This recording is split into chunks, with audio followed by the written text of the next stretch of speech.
సంవత్సరాల తరబడి ఎన్ని మందులు వాడినా మీ మోకాల నొప్పులు తగ్గట్లేదా? ప్రాణ పెయిన్ క్లినిక్ లో అత్యాధునిక చికిత్స.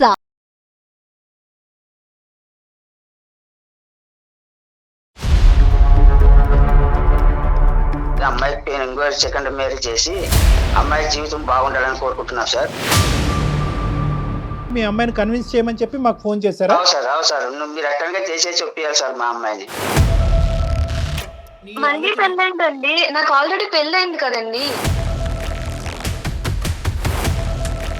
నీకేంటంటే నీ భర్త యొక్క మనసు కనిపిస్తుంది, ప్రపంచానికి మీ తల్లిదండ్రులకి ఏంటంటే అక్కడ ఉండేటటువంటి ఫిజికల్ ప్రాబ్లం, నువ్వు పడేటటువంటి కష్టం కనిపిస్తుంది. ఆడది పెళ్లి చేసుకున్నది శారీరక సుఖం కోసమా? 20 సంవత్సరాల పాటు కని పెంచి ఈ స్థాయి వరకు తీసుకొచ్చిన నిన్ను సుఖపడాలి అనే ఆలోచనతో తల్లిదండ్రులు మాట్లాడేటటువంటి ప్రేమతో కూడినటువంటి మాటలు. మా నాన్న చూసిన వాడు తాగుబోతాడు అయ్యుండి ఇలాంటి పొజిషన్ కి వచ్చి ఉంటే నేను వదిలేసి వేరే పెళ్లి చేసుకునేదాన్ని. అతని యొక్క సర్వీస్ ఎవరు చేస్తున్నారు? నా భర్త కదా, నేను బయట వాళ్ళతో ఎందుకు చేయిస్తానండి? ఇప్పుడు పెళ్లిలో ప్రమాణాలకు అర్థమే ఉంది, నేను వేరే వాళ్ళతో చేయిస్తే. ఒకసారి కన్యాదానం చేసిన తర్వాత పూర్తి బాధ్యత భర్తది. ఆయన నాకు తండ్రి తల్లి అన్ని. నేను ఆయన వదిలైతే రాను, వేరే పెళ్లి చేసుకోను. కావాలంటే వీళ్ళ వదిలేసుకుంటాను. కానీ మీరు ఇంకొకసారి ఇలా పెళ్లి గురించి మాట్లాడేలా అయితే కాల్ చేయొద్దు. నాకు మీతో అమ్మ నాన్న అనే సంబంధం కూడా పెంచుకుంటాను నేను. మాకు కూడా తల్లిదండ్రులకనే ఓ ప్రేమ అనేది ఉంటుంది కదా సార్. అమ్మాయిని కూడా మంచిగా చూసుకున్న వానికి ఒకటి మంచి వానికి ఇచ్చేది మళ్ళా. మరి ఇప్పుడున్న మీ అల్లుడిని మంచివాడనే కదా? ఆయన సూసైడ్ కూడా చేసుకోవడానికి ట్రై చేశారు. ఆయన కంటే ముందు నేను చచ్చిపోతాను ఆయన లేకపోతే. సార్ పోయినంత కాలం సేవ్ చేసుకుంటా ఎన్నాళ్ళు ఉంటుంది సార్ ఆయనకి.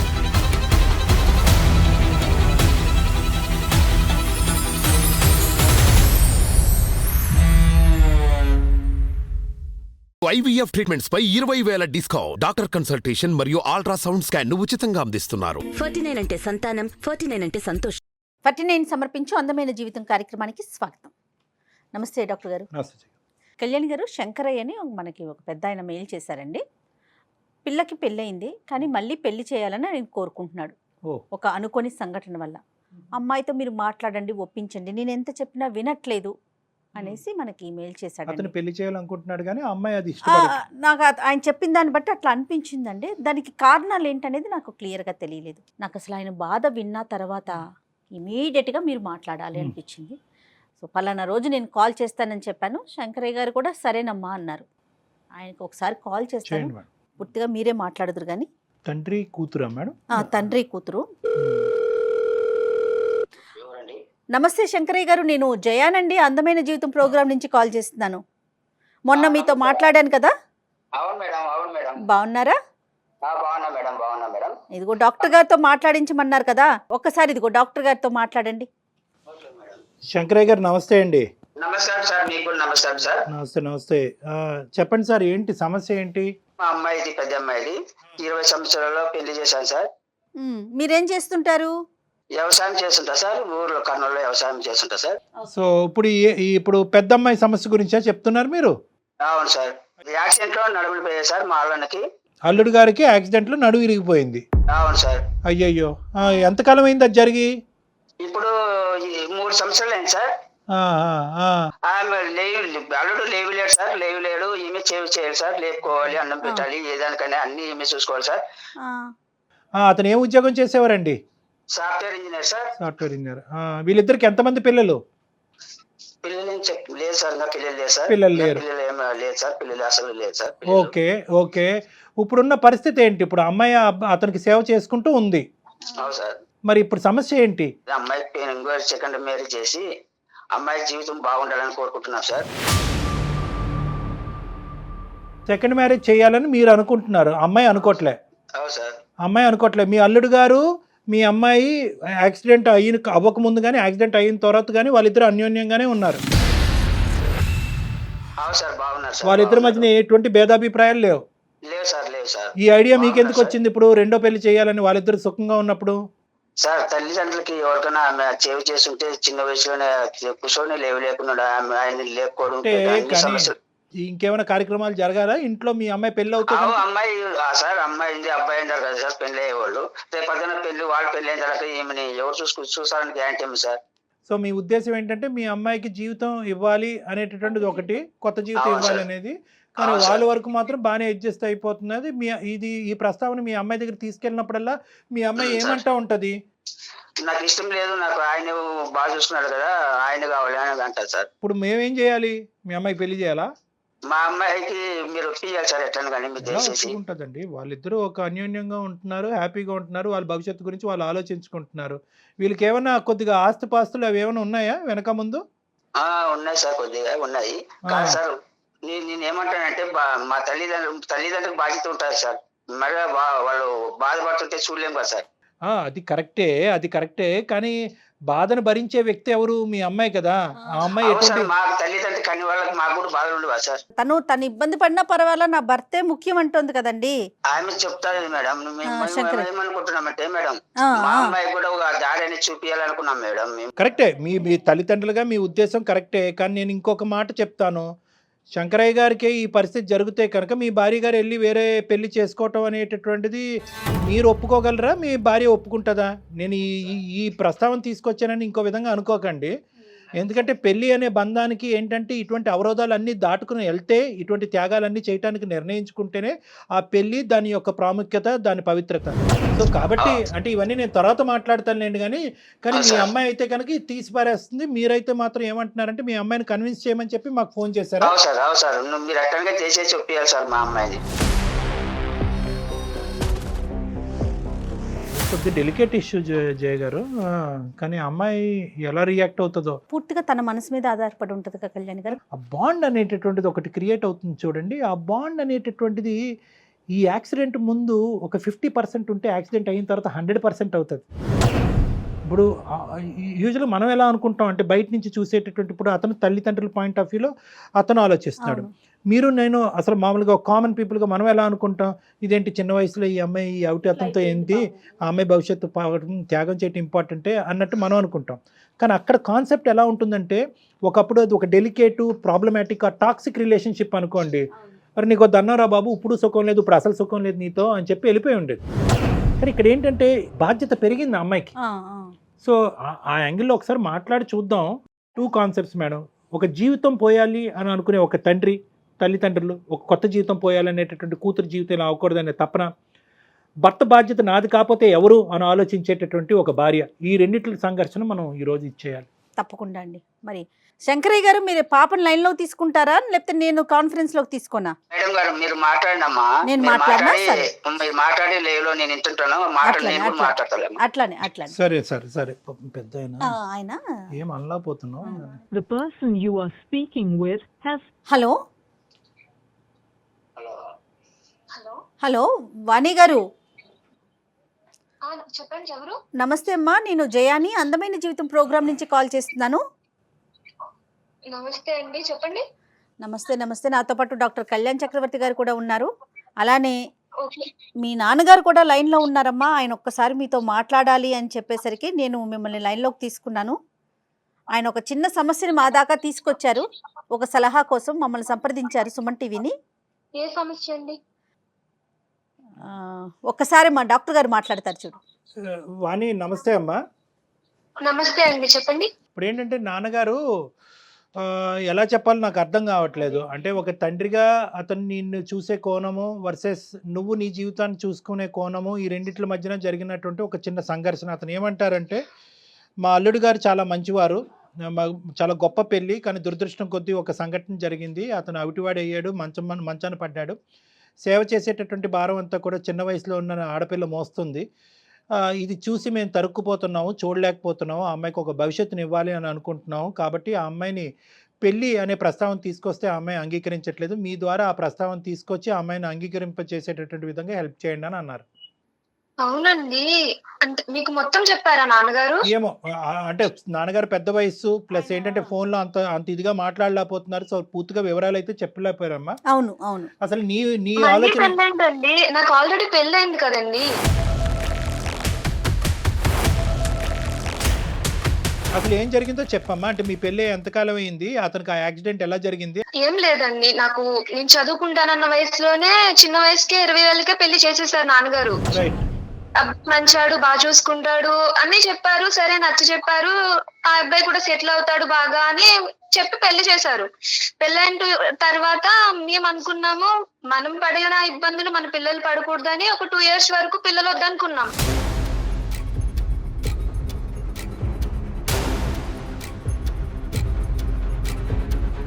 మేమంటూ కొంచెం ఫినాన్షియల్ గా సెటిల్ అయిన తర్వాత పిల్లల్ని కందాం ప్లాన్ చేసుకుందామని. తప్పలేదమ్మా. మేబీ ఇంకా త్వరగానే మేము సెటిల్ అయ్యాము. 2 years లో బాగా సంపాదించుకున్నాము. అంత వెల్ సెటిల్డ్ హోమ్ తీసుకున్నాము, కార్ తీసుకున్నాము. మనకు ఇప్పుడు పిల్లల్ని చూసుకునే పొజిషన్ వచ్చింది అని ప్లాన్ చేసుకుందామని హనీమూన్ ప్లాన్ చేసుకున్నాం. అన్ఎక్స్పెక్టెడ్లీ సో మేము వెళ్ళిన టైం బాగాలేదు, నా రాత బాగాలేదు, మొత్తానికి యాక్సిడెంట్ అయ్యింది.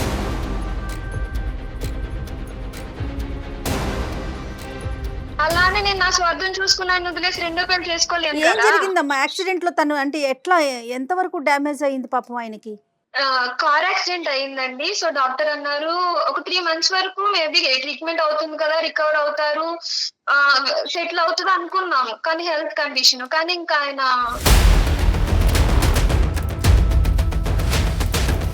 అంటే ఇప్పుడు ప్రస్తుతం ఎలా ఉన్నారమ్మా? మంచం మీద ఉన్నారా? అతని పని అతను చేసుకుంటారా? యూరినరీ అండ్ మోషన్ రిఫ్లెక్సెస్ పని చేసుకోవట్లేదండి. పని అతను పని అతను చేసుకోవట్లేదు. ఇంకా అతను పిల్లలు అనడానికి మీకు వీలు అవ్వదని చెప్పేశారు డాక్టర్స్. పిల్లలు కంటానికి ఓకే అమ్మా. పిల్లలు లేకపోవటం అనేది కావాలంటే మీ ఇద్దరు మనసులు పెద్దవైతే కనుక దత్తత అన్న చేసుకోవచ్చు పిల్లల్ని. అది కాదు ఇక్కడ. అతని యొక్క సర్వీస్ ఎవరు చేస్తున్నారు? అతనికి సంబంధించినటువంటి సేవలు ఎవరన్నా మనిషిని పెట్టుకున్నారా? మీరే చేయాలా? యూరిన్ కానీ మోషన్ కానీ బట్టలు స్నానం చేస్తానండి. నా భర్త కదా, నేను బయట వాళ్ళతో ఎందుకు చేయిస్తానండి? ఇప్పుడు పెళ్లిలో ప్రమాణాలకు అర్థమే ఉంది నేను వేరే వాళ్ళతో చేయిస్తే. Right as long as you're happy అమ్మ. నువ్వు హ్యాపీయే కదా. అంటే ఆ పనులు చేయటంలో ప్రస్తుతం అయితే కనుక నీ వయసు బట్టి అవనియండి, నీ ఓపిక బట్టి అవనియండి, మీరేం అలసిపోలేదు కదా. నేనైతే అసలు నాకు నిజం చెప్తున్నాను కదండి, ఆయన ఆ 2 years లో మేము హ్యాపీ సెటిల్ అవ్వాలనుకున్న 2 years లో నన్ను కాలు కింద పెట్టకుండా రాణిలో చూసుకున్నారు. మొత్తం స్ట్రగుల్స్ అన్ని ఆయనే ఫేస్ చేశారు. ఇంత ఇబ్బంది కూడా ఆయన నన్ను ఫేస్ చేయనివ్వలేదు అనమాట. నేను అయ్యో సెటిల్ కాలేను అని చేసుకున్నాను, ఇన్ని ఇబ్బందులు పడుతున్నాను, మేబీ మా నాన్న చూసిన వాడు తాగుబోతాడు అయ్యుండి ఇలాంటి పొజిషన్ కి వచ్చి ఉంటే నేను వదిలేసి వేరే పెళ్లి చేసుకునేదాన్నేమో. కానీ ఆయన నన్ను రాణిలా చూసుకున్నారు. నా స్వార్థం నేను చూసుకున్నప్పుడు వచ్చాను ఆయనకి కష్టం వచ్చిందని. ఆడది పెళ్లి చేసుకున్నది శారీరక సుఖం కోసమా, పిల్లల కోసమా? పిల్లలంటే వేరే పెంచుకోవచ్చు, బోల్డని పద్ధతులు ఉన్నాయి. ఆయన తోడు కోసం పెళ్లినాటి ప్రమాణాల్లో ఇంక మర్చిపోవాలి నేను. ఒక ఆయన కష్టం వచ్చింది, నేను వదిలేసి వచ్చేయాలి, నా సుఖం నేను చూసుకోవాలి అని వచ్చిందంటారా చెప్పండి? మరి మీ నాన్నగారు ఎందుకు ఇలా ఆలోచిస్తున్నారు? ఇప్పుడు ఒక తండ్రిగా ఆయనకు ఉండే బాధ ఆయనకు ఉంటదండి. నేను ఆయన బాధను తప్పు పట్టట్లేదు. వేరే పెళ్లి చేసుకోమండలో ఆయన బాధ కనబడుతుంది, రేపు అన్న రోజు నన్ను ఎవరు చూసుకుంటారని. కానీ నా భర్తను ఎవరు చూసుకుంటారు? నేను వేరే పెళ్లి చేసుకుని వెళ్ళిపోతే అసలు నేను వేరే పెళ్లి చేసుకునే ఆలోచన కూడా లేదండి. నేను చాలా హ్యాపీగా ఉన్నా నా భర్తతో.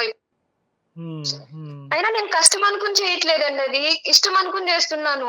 ఇప్పుడు నేను కన్న పిల్లలైనా చిన్నప్పుడు నేను ఎలా చూసుకోవాలి వాళ్ళని, ఇవన్నీ సేవలు చెయ్యాలి కదా. 2 years అయినా 10 years అయినా 20 years అయినా ఎంతకాలం అయినా కూడా అతను సేవ్ చేసుకుంటూ అలా ఉండిపోతానని అంటున్నావు. అతను సేవ చేసుకుంటేనే బ్రతుకుతానండి. ఇప్పుడు భర్త లేని ఆడవాళ్ళు చాలా మంది ఉన్నారు.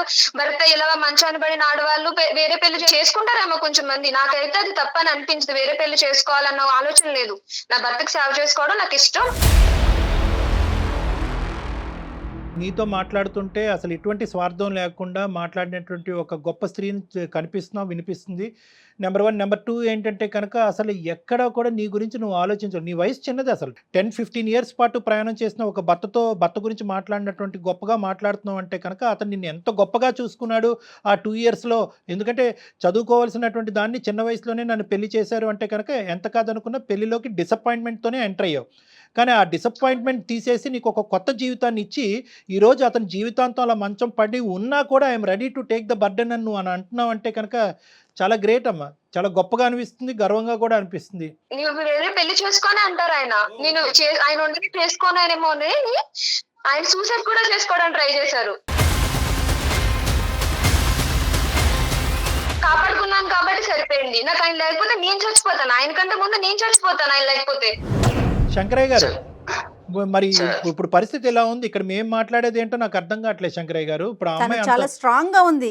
చాలా గంటపదం మాట్లాడుతుంది ఆ అమ్మాయి. ఏంటంటే వాళ్ళిద్దరి మధ్యన బాండింగ్ బ్రహ్మదేవుడు దిగి వచ్చినా విడదీయలేడు అనే విధంగా మాట్లాడుతుంది. మీరు నేను ఏమాత్రం అవును సార్, మాకు కూడా తల్లిదండ్రులకనే ఒక ప్రేమ అనేది ఉంటది కదా సార్. అమ్మాయిని కూడా మంచిగా చూసుకున్న వానికి ఒకటి మంచి వానికి ఇచ్చి మళ్ళా బాగా జీవితం బాగుండాలని కోరుకుంటాం సార్. మేము కూడా అంటే ఇప్పుడు ఇతను చెడ్డవాడయ్యాడా యాక్సిడెంట్ అయిన తర్వాత? మీరు ఒక మంచివాడిని తీసుకొస్తానంటున్నారు, మరి ఇప్పుడున్న మీ అల్లుడిని మంచివాడనే కదా ఇంతకు ముందు పెళ్లి చేశారు.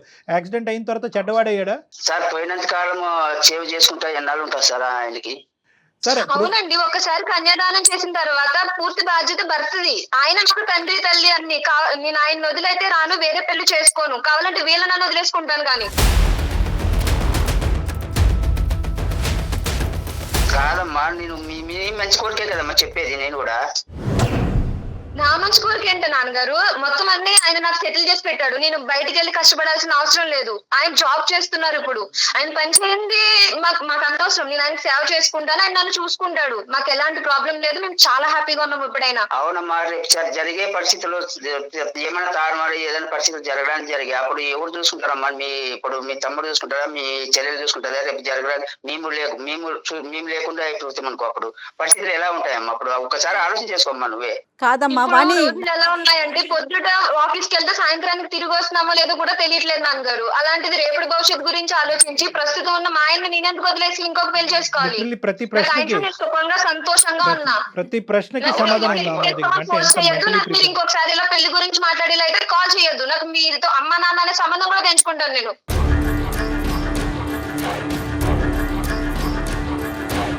అమ్మ నీ ప్రేమ కోరే కదమ్మా మేము కోరుకుంటున్నది. శంకరయ్య గారు, ప్రేమ కోరుకుని అనేటటువంటి దాని వెనకాతల ఎక్కడో చోట ఒక గిరి అనేది ఉంటుంది, అర్థమైంది కదా? మీ ప్రేమ అనేటటువంటిది ఎక్కడి వరకు వెళ్ళొచ్చు అంటే కనుక తన ప్రేమించేటటువంటి భర్త యొక్క ప్రేమను చంపకూడదు అనే అంతవరకే మీ హద్దులు.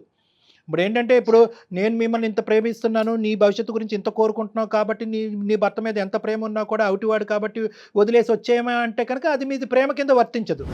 ఎందుకంటే మీ ప్రేమ అనేటటువంటిది ఆ అమ్మాయి ప్రేమ, తన భర్త మీద ఉండే ప్రేమను అర్థం చేసుకున్నప్పుడే దానికి విలువ, వాల్యూ. సో ఇక్కడ నేను సార్ మీరు ఎట్లైనా దయచేసి ఒప్పియండి సార్, ప్లీజ్ సార్. అరే, ఎట్లైనా కానీ సార్. అది పద్ధతి అమ్మాయి కాదు. భవిష్యత్తు నాశనం అయిపోతుంది సార్. లేలే శంకరయ్య గారు, మీరు ఏంటంటే కనుక ఈ ఎల్లకాలం రోజులు ఇలాగే ఉండవు. రేపొద్దున ఏదైనా జరగరానిది అతనికి జరిగితే కనుక దానికి కూడా అమ్మాయి ప్రిపేర్ అయ్యి ఉంది. జరగరానిది ఏదో జరుగుతుంది అనేటటువంటి ఆలోచనతో, ఏదో జరుగుతుంది అనే ఉద్దేశంతో అతన్ని ఈ రోజే చంపేయటం అనేది ఆ అమ్మాయికి ఇష్టం లేదు. అతనే అంటున్నాడంట, నువ్వు వెళ్ళి సుఖపడి. మేము అప్పటి వరకు ఉండాలి కదా సార్. కాదు సార్, మేము అప్పటి వరకు కూడా దేవుడు ఉంచుతాడని గ్యారంటీ ఏమో సార్. సార్, మేము కన్నారా ఒక 5 చేతిలో మంచి వాడి చేతిలో పెట్టుకోదాం అనే ఆలోచన మాకుంది సార్. ఎప్పుడు ఆయన సేవ్ చేసుకుంటే అయితే నన్ను మంచిగా చూసుకోకుండా డైలీ వచ్చి కొడితే అప్పుడు నేను ఎలా బాధపడాలి? వాడు నన్ను పట్టించుకోకపోతే? అమ్మ అన్ని అట్లా అనుకుంటే ఎట్లయితుందమ్మా? అది అట్లా అనుకుంటే ఎట్లుంటది చెప్పు? ఇప్పుడు భర్తకి ఇలాగయ్యి వదిలేస్తే గనుక నువ్వు వేరే పెళ్లి చేసుకో, కష్టంలో వదిలేసి వచ్చేయచ్చు అని కూడా ప్రమాణం చేయించాల్సింది. మరి ఆ ప్రమాణం ఎందుకు చేయించలేదు?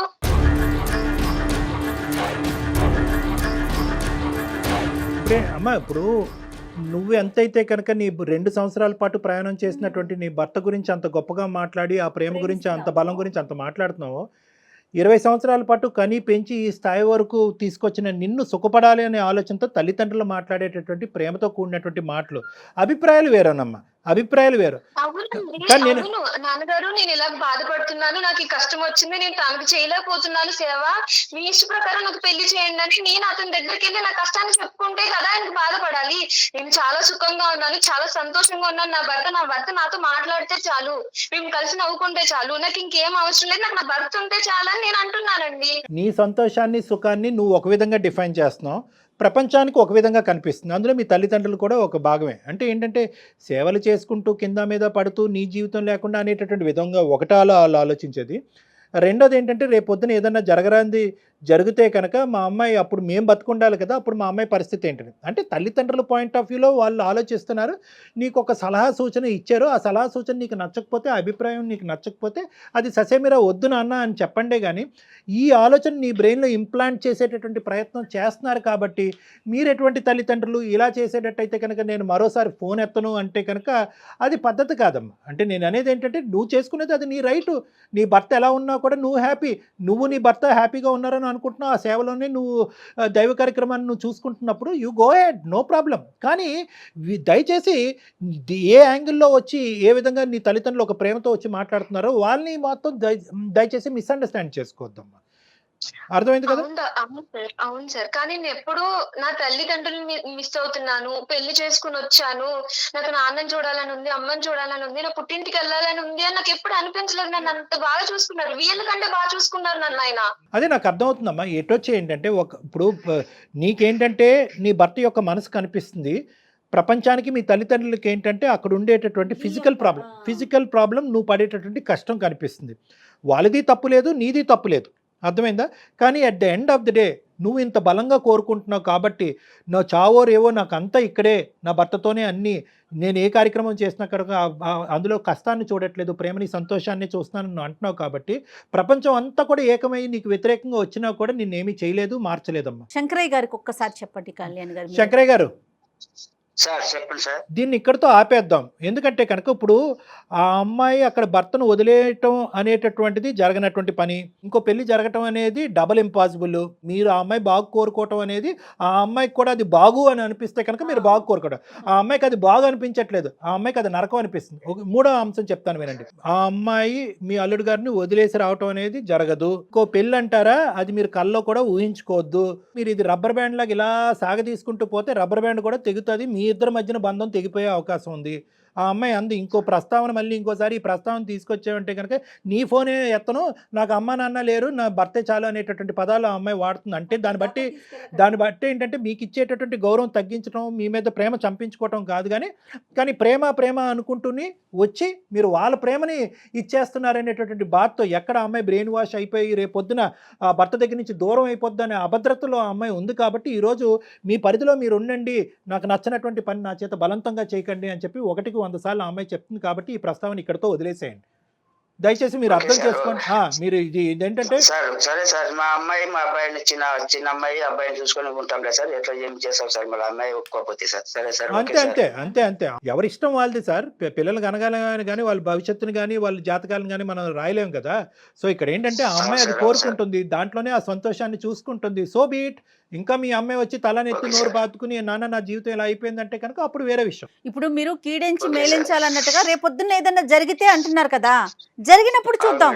ఇప్పుడు మనం ఎట్లా చెప్పగలుగుతాం? రేపు జరగబోయే సుఖం గురించి ఇప్పుడు ఉండేటటువంటి నరకాన్ని అనుభవిస్తారా వాళ్ళిద్దరు? కాదు కదండి. ఇప్పుడు నరకాన్ని అనుభవించమంటారా విడిపోయి? అది కరెక్ట్ కాదు. సో రేపు పొద్దున ఏదైనా సమస్య వస్తే కనుక అప్పుడు సంగతి అప్పుడు చూద్దాం. అర్థమైంది కదా? రైట్ అమ్మా, thank you so much Vani. Okay ma'am. కానీ ఆ అమ్మాయి చిన్న వయసు అయినా ఎంత స్ట్రాంగ్ గా మాట్లాడుతుంది కళ్యాణి గారు. అంటే అదే నేను చెప్తున్నానమ్మా, ఆ అమ్మాయికి హ్యాట్స్ ఆఫ్. ఇందాక చెప్పినట్టుగా ఏంటంటే పెళ్లిలో ఉండే పవిత్రతని చాలా చిన్న వయసులో అర్థం చేసుకుంది. ఇష్టం లేకుండా కష్టమైనా కూడా పెళ్లిలోకి ఎంటర్ అయిన తర్వాత పెళ్లి యొక్క విలువ, అంటే పెళ్లి యొక్క పవిత్రత, పెళ్లి యొక్క వాల్యూ అది మేడం. అంటే ఏంటంటే there is a bonding and relationship. అది ఒకటి. నేను కోరుకునేది ఏంటంటే ఈరోజు తండ్రిగా అతను ప్రార్థన చేయాలన్నా మన సుమన్ టీవీ అనేది అంత మంచి వ్యక్తికి కలకాలం ఒక మంచి జీవితం రావాలని కోరుకోవాలి. ఇదే ఓర్పు, ఓపిక, సహనం జీవితాంతం ఉండాలని. ఎందుకంటే చిన్న వయసులో ఉండే సహనం, ఓపిక రేపొద్దున పెద్ద వయసు వచ్చిన తర్వాత ఉంటుందా ఉండదా అనేది మనకు తెలీదు. అయినా కానీ ఉండేటట్టుగానే ఆ అమ్మాయి ఒక మాట తీరు, పద్ధతి, వ్యవహారం అనిపిస్తుంది. కాబట్టి ఖచ్చితంగా వాళ్ళిద్దరి జీవితాలకి మంచి ఆయుష్ పోస్తాడు భగవంతుని ప్రార్థిస్తున్నాం. తప్పకుండా అండి. Thank you so much Kalyan గారు. నమస్తే అండి. నమస్తే. IVF ట్రీట్మెంట్స్ పై 20,000 డిస్కౌంట్, డాక్టర్ కన్సల్టేషన్ మరియు అల్ట్రాసౌండ్ స్కాన్ ను ఉచితంగా అందిస్తున్నారు. 49 అంటే సంతానం, 49 అంటే సంతోషం.